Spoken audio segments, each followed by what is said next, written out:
வரும் வெள்ளிக்கிழமையுடன் முடிவடைய இருந்த நாடாளுமன்ற பட்ஜெட் கூட்டத்தொடர் மேலும் ஒரு நாள் நீட்டிக்கப்பட்டுள்ளது. பாஜக ஆட்சிக்கு முந்தைய மற்றும் பிந்தைய நாட்டின் பொருளாதார நிலை குறித்த வெள்ளை அறிக்கை கடைசி நாளில் தாக்கலாகும் என தகவல் வெளியாகியுள்ளது.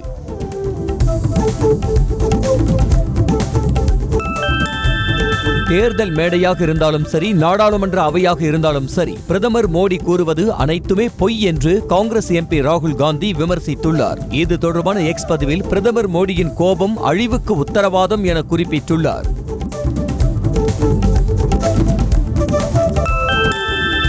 ஐக்கிய முற்போக்கு கூட்டணி குறித்து பிரதமர் மோடி பொய்களை பரப்பி வருவதாக காங்கிரஸ் தலைவர் மல்லிகார்ஜுன கார்கே குற்றம் சாட்டியுள்ளார். மேலும் காங்கிரஸ் கட்சியை வசைபாடுவதிலேயே பிரதமர் குறியாக இருப்பதாக விமர்சித்துள்ளார்.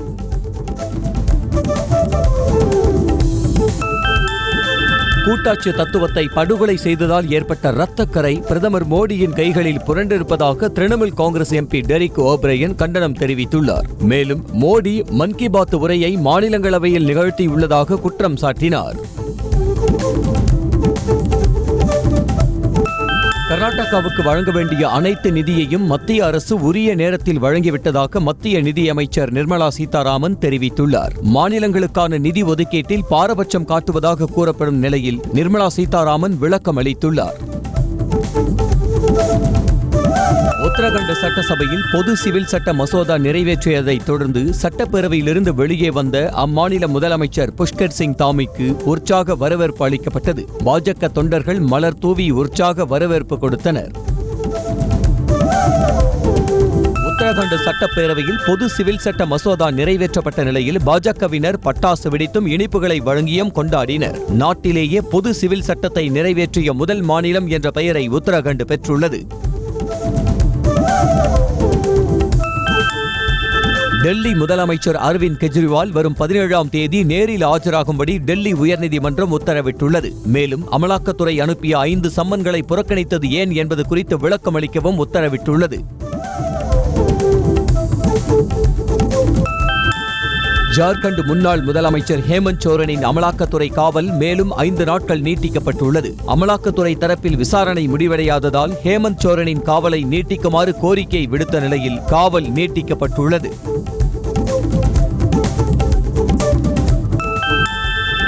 அண்மையில் மீண்டும் பீகார் முதலமைச்சராக பொறுப்பேற்ற நிதிஷ்குமார் டெல்லியில் மத்திய உள்துறை அமைச்சர் அமித்ஷாவை சந்தித்து பேசினார். அப்போது நாடாளுமன்ற தேர்தல் தொடர்பாக பேசியதாக கூறப்படுகிறது. முன்னதாக பாஜக தேசிய தலைவர் JP நட்டாவையும் சந்தித்து பேசினார். டெல்லியில் மத்திய உள்துறை அமைச்சர் அமித்ஷாவை அவருடைய இல்லத்தில் தெலுங்கு தேசம் கட்சி தலைவரும் ஆந்திர முன்னாள் முதலமைச்சருமான சந்திரபாபு நாயுடு சந்தித்து பேசினார். அப்போது நாடாளுமன்ற தேர்தல் தொடர்பாக பேச்சுவார்த்தை நடத்தியதாக கூறப்படுகிறது. புதுச்சேரி மக்களவை தொகுதியில் என்ஆர் காங்கிரஸ் போட்டியிட விரும்புவதை முதலமைச்சர் ரங்கசாமி சூசகமாக தெரிவித்தார். பாஜகவும் என்ஆர் காங்கிரசும் போட்டியிட விரும்புவதாக கூறப்படும் நிலையில் ஒவ்வொரு கட்சியும் அவர்கள் போட்டியிடத்தான் விரும்புவார்கள் என தெரிவித்தார். தமிழ்நாட்டின் பெருமைமிகு வரலாற்றை சொல்ல தவறியதால் வரலாறு இல்லாத ஒரு கூட்டம் நம் வரலாற்றை திரிப்பதாக முதலமைச்சர் குற்றம் சாட்டியுள்ளார். வரலாற்றை சிதைக்க நினைக்கும் வதந்தியாளர்களை மக்கள் தங்களின் வாக்குரிமையால் விரட்டி அடிப்பார்கள் எனவும் கூறியுள்ளார். முதலமைச்சராக பதவியேற்ற பிறகு அனைத்து தேர்தலிலும் தோல்வியடைந்தது ஏன் என அதிமுக பொதுச் செயலாளர் எடப்பாடி பழனிசாமிக்கு பன்னீர்செல்வம் கேள்வி எழுப்பியுள்ளார். தென்காசி அடுத்த இளஞ்சியில் செய்தியாளர்களிடம் பேசிய அவர் இவ்வாறு தெரிவித்தார். மக்களவைத் தேர்தலில் அமெரிக்க அதிபர் ஜோ பைடனுடன் கூட்டணி வைக்க இருப்பதாக சீமான் நகைச்சுவையாக தெரிவித்துள்ளார். சேலத்தில் செய்தியாளர்களிடம் பேசிய அவர் தான் உயிரோடு இருக்கும் வரை என் கட்சியும் லட்சியமும் இருக்கும் என்று கூறினார்.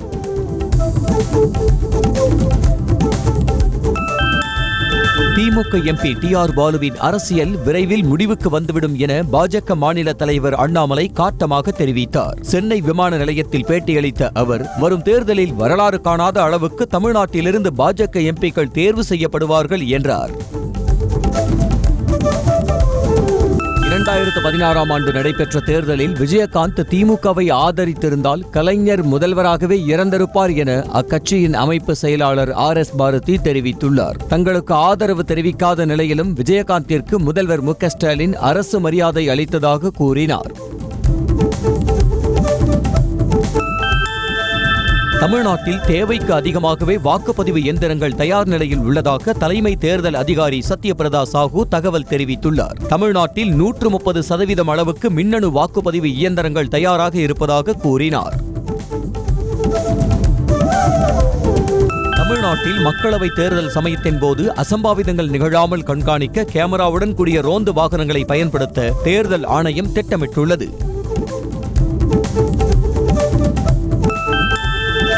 ஓ பன்னீர்செல்வம், KKSSR, தங்கம் தென்னரசு, வளர்மதி ஆகியோருக்கு எதிராக தாமாக முன்வந்து விசாரணைக்கு எடுத்த வழக்குகள் உயர்நீதிமன்ற நீதிபதி ஆனந்த் வெங்கடேஷ் முன்பு இன்று மீண்டும் விசாரணைக்கு பட்டியலிடப்பட்டுள்ளன.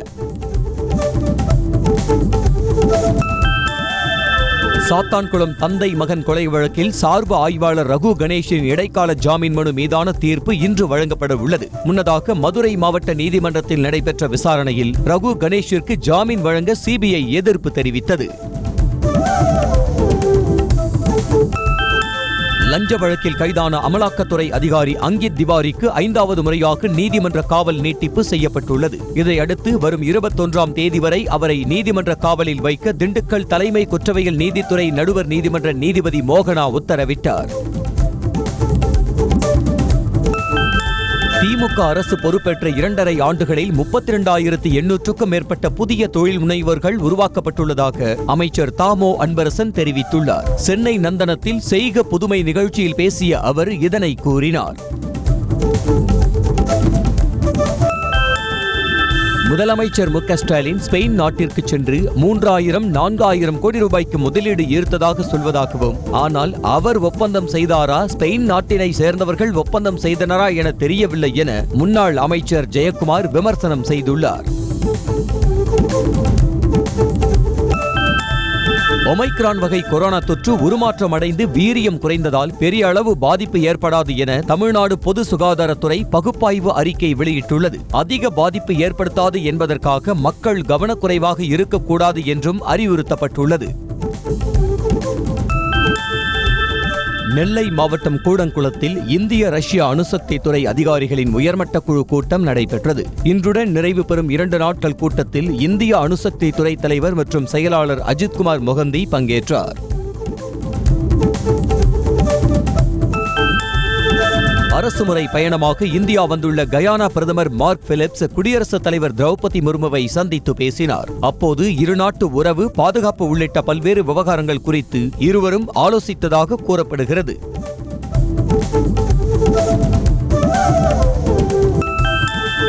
ஜம்மு காஷ்மீரின் ஸ்ரீநகரில் உள்ள ஷஹீத்கஞ்ச் எனும் பகுதியில் பயங்கரவாதிகள் நடத்திய துப்பாக்கிச் சூட்டில் பஞ்சாப் மாநிலத்தைச் சேர்ந்த சீக்கியர் உயிரிழந்தார். இதனையடுத்து அப்பகுதி முழுவதும் ராணுவ வீரர்கள் குவிக்கப்பட்டு தேடுதல் வேட்டை தீவிரப்படுத்தப்பட்டுள்ளது.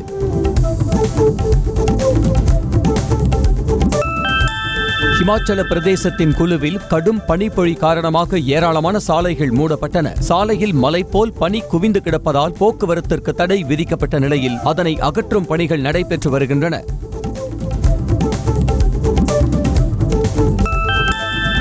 லடாக் தேசிய நெடுஞ்சாலையில் கடும் பனிப்பொழிவு காரணமாக சாலையில் மலை போல் குவிந்த பனியை அகற்றும் பணிகள் நடைபெற்று வருகின்றன. போக்குவரத்திற்கு தடை விதிக்கப்பட்டுள்ள நிலையில் JCB உள்ளிட்ட வாகனங்களை கொண்டு பனி அகற்றும் வேலை நடைபெற்று வருகிறது.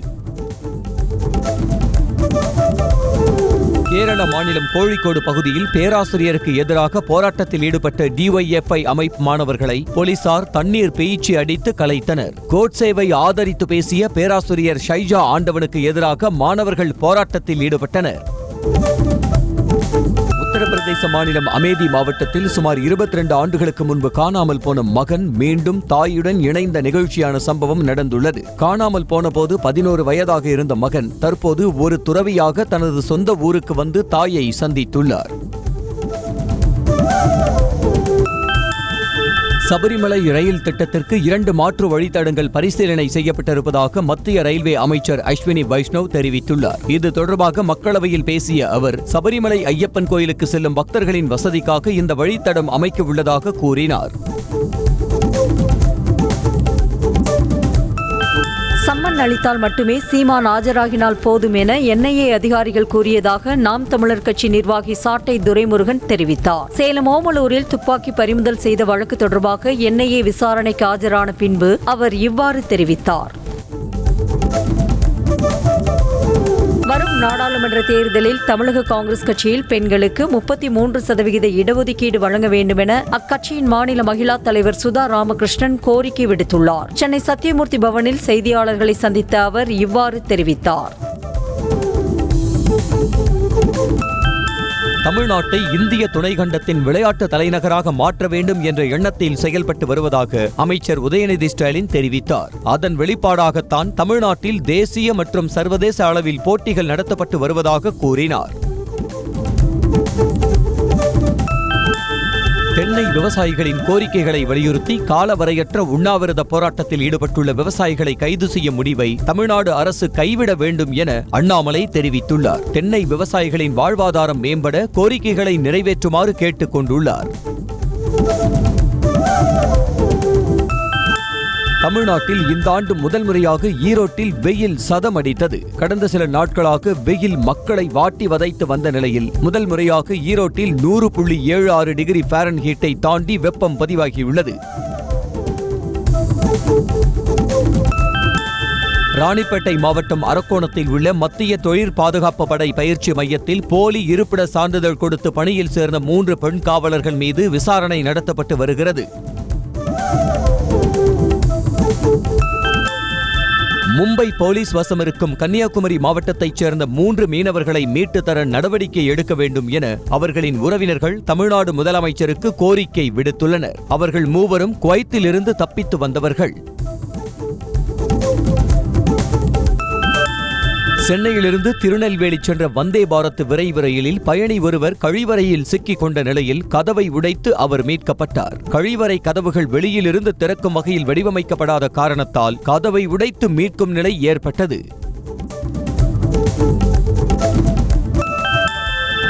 காஞ்சிபுரம் மாவட்டத்தில் கலைஞர் நூற்றாண்டு விழாவை முன்னிட்டு நடத்தப்பட்ட சிறப்பு பட்டா வழங்கும் நிகழ்ச்சிகளில் 5257 பயனாளிகளுக்கு வீட்டுமனை பட்டா வழங்கப்பட்டது. இதன் மதிப்பு 75,37 லட்சம் ரூபாய் என மாவட்ட நிர்வாகம் தெரிவித்திருக்கிறது.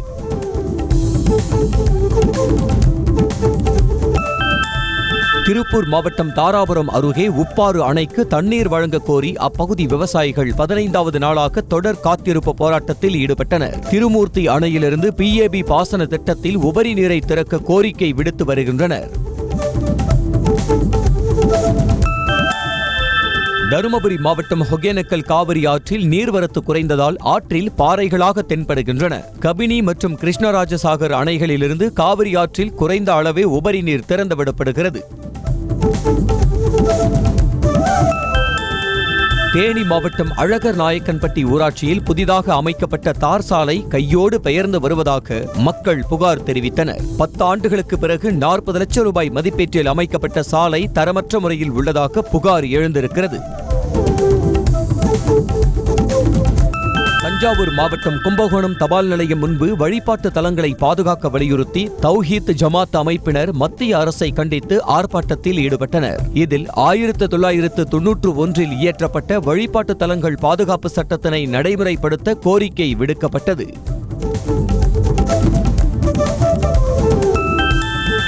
மாட்டுவண்டி பந்தயம், ரேக்லா ரேஸ் உள்ளிட்ட போட்டிகளுக்கு காவல் நிலையத்தில் அனுமதி மறுப்பது ஏன் என நீதிபதிகள் கேள்வி எழுப்பியுள்ளனர். பொதுவான விதிமுறை மற்றும் நெறிமுறைகளை வகுத்து அதன் அடிப்படையில் காவல் நிலையங்களில் அனுமதி வழங்கலாம் எனவும் உத்தரவு பிறப்பிக்கப்பட்டது.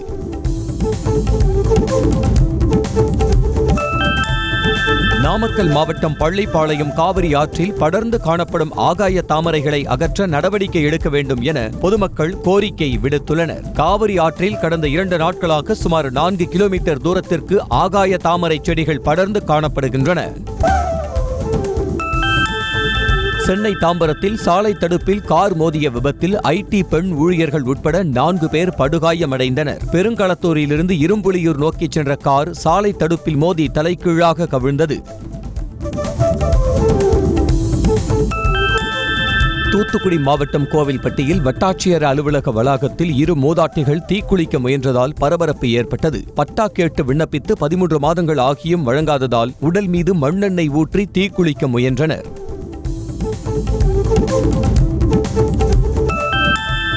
திண்டுக்கல் மாவட்டம் கொடைக்கானல் பூம்பாறை பகுதியில் இளைஞர் கத்தியால் குத்தி கொலை செய்யப்பட்ட சம்பவம் அதிர்ச்சியை ஏற்படுத்தியுள்ளது. இதனிடையே உடலை எடுக்க மறுத்து போலீசாருடன் உறவினர்கள் வாக்குவாதத்தில் ஈடுபட்டதால் பரபரப்பு ஏற்பட்டது.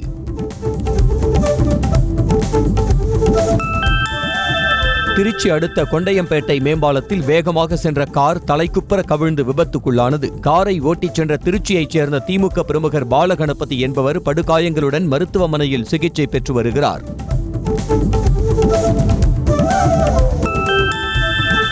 திருப்பூர் மாவட்டம் தாராபுரத்தில் நாகேஸ்வர சுவாமி கோயில் குடமுழுக்கு விழாவை முன்னிட்டு நடைபெற்ற வள்ளி கும்மியாட்டத்தை ஏராளமானோர் கண்டு ரசித்தனர். 500 பேர் பங்கேற்று பாரம்பரிய நடனமாடிய நிலையில் சிறுவர்களின் கும்மியாட்டம் பலருடைய கவனத்தை ஈர்த்தது.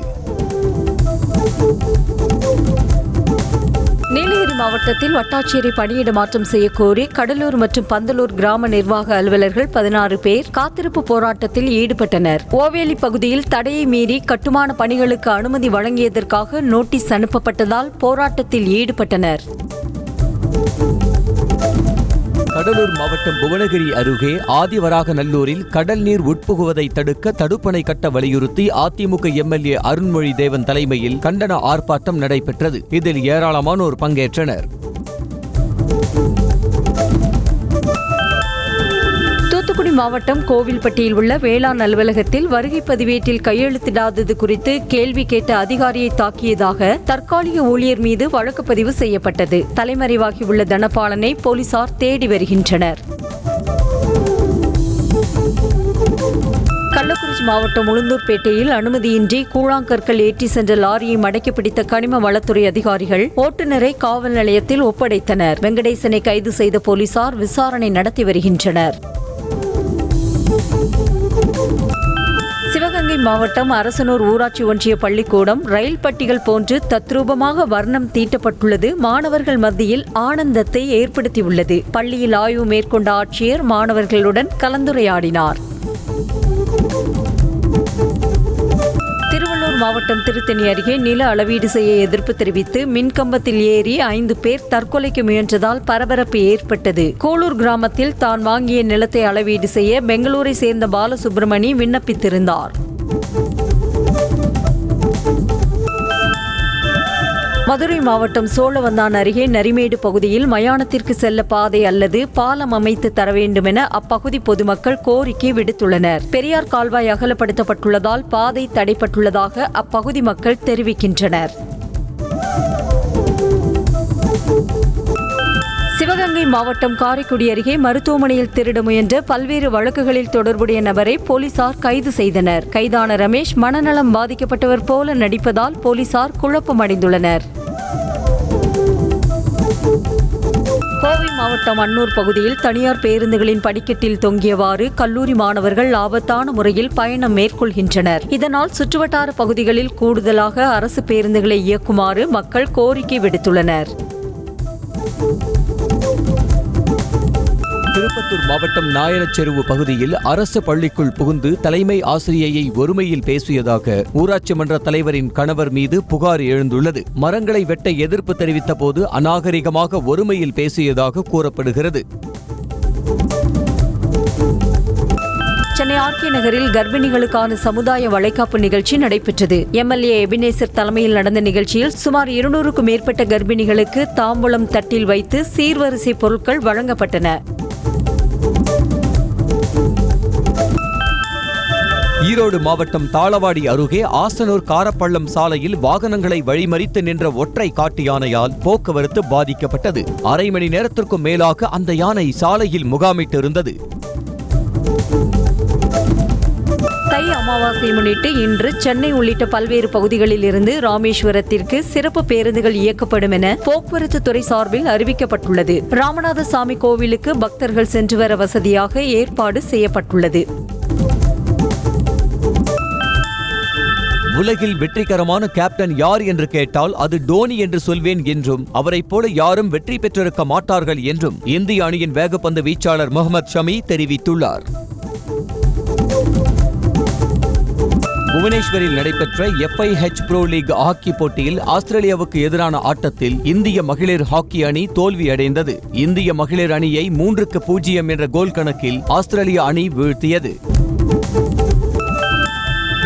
கரூரில் 2வது அகில இந்திய அளவிலான பெண்களுக்கான கூடைப்பந்து போட்டி தொடங்கியுள்ளது. சென்னை வருமான வரித்துறை அணியும் குவாலியர் ITM பல்கலைக்கழக அணிக்கும் இடையேயான போட்டியில் 65க்கு 50 என்ற புள்ளி கணக்கில் சென்னை வருமான வரித்துறை அணி வெற்றி பெற்றது. அஜித் நடிக்கும் விடாமுயற்சி படத்தின் அனைத்து கட்ட படப்பிடிப்புகளும் வருகிற மார்ச் மாதத்திற்குள் முடிந்துவிடும் என்று படக்குழுவினர் தெரிவிக்கின்றனர். மே மாதத்தில் படத்தை திரைக்கு கொண்டு வரவும் படக்குழு திட்டமிட்டிருக்கிறது. மும்பையில் உள்ள மன்னத் இல்லத்தில் தனது மகன்கள் ஆரியன் கான் மற்றும் அப்ரன் கானுடன் நடிகர் ஷாருக் கான் கால்பந்து விளையாடி மகிழ்ந்தார். மகன்களுடன் ஷாருக் கான் கால்பந்து விளையாடும் வீடியோ காட்சி இணையத்தில் வைரலாகி வருகிறது.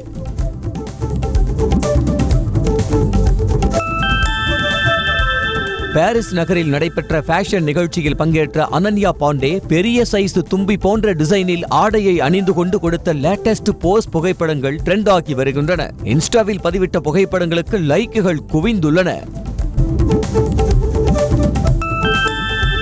விருதுநகர் மாவட்டம் ஸ்ரீவில்லிபுத்தூர் ஆண்டாள் கோவிலில் இந்த ஆண்டிற்கான வருஷாபிஷேக விழா மகாசாந்தி ஹோமத்துடன் கோலாகலமாக தொடங்கியது. திருமுக்குளத்திலிருந்து கோயில் யானை மூலம் புனித நீர் எடுத்து வரப்பட்டு ஆண்டாள் ரங்கமன்னாருக்கு அபிஷேகம் செய்யப்பட்டது. விருதுநகர் மாவட்டம் அருப்புக்கோட்டையில் உள்ள அமுதலிங்கேஸ்வரர் கோவிலில் தை மாத பிரதோஷத்தை முன்னிட்டு மூலவர் அமுதலிங்கேஸ்வரர் சுவாமிக்கும் நந்தியம் பெருமானுக்கும் சிறப்பு அபிஷேகம் நடைபெற்றது. இதில் திரளான பக்தர்கள் பங்கேற்று வழிபட்டனர்.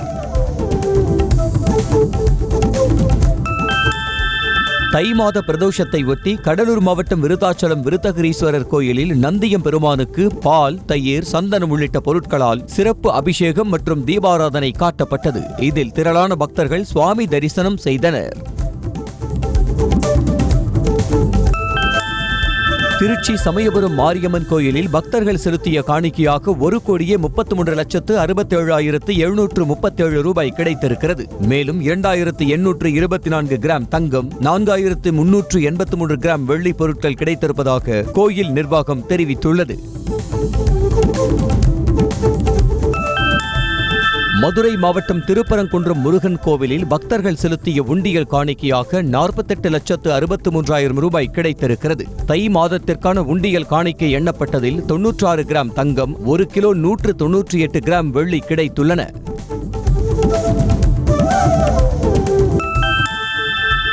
வரும் பிப்ரவரி 25ஆம் தேதி பார்சிலோனாவில் நடைபெற இருக்கும் சர்வதேச மொபைல் காங்கிரஸ் நிகழ்வில் முற்றிலும் புதிய Xiaomi பிளாக்ஷிப் ஸ்மார்ட் போன் அறிமுகம் செய்யப்பட உள்ளது. புதிய Xiaomi 14 சீரிஸ் இந்திய வெளியீட்டை உணர்த்தும் டீசர்களும் வெளியிடப்பட்டுள்ளன.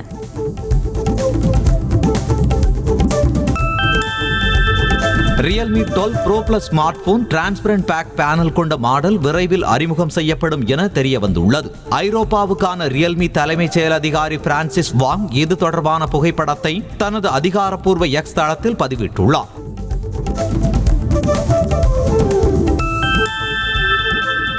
சாம்சங் நிறுவனம் தனது Galaxy X Cover 7 rugged smart போனினை இந்திய சந்தையில் அறிமுகம் செய்தது. மேலும் இது என்டர்பிரைசஸ் பயன்பாடுகளுக்காக அறிமுகம் செய்யப்பட்ட முதல் சாம்சங் ஸ்மார்ட் போன் என்ற பெருமையை பெற்றிருக்கிறது.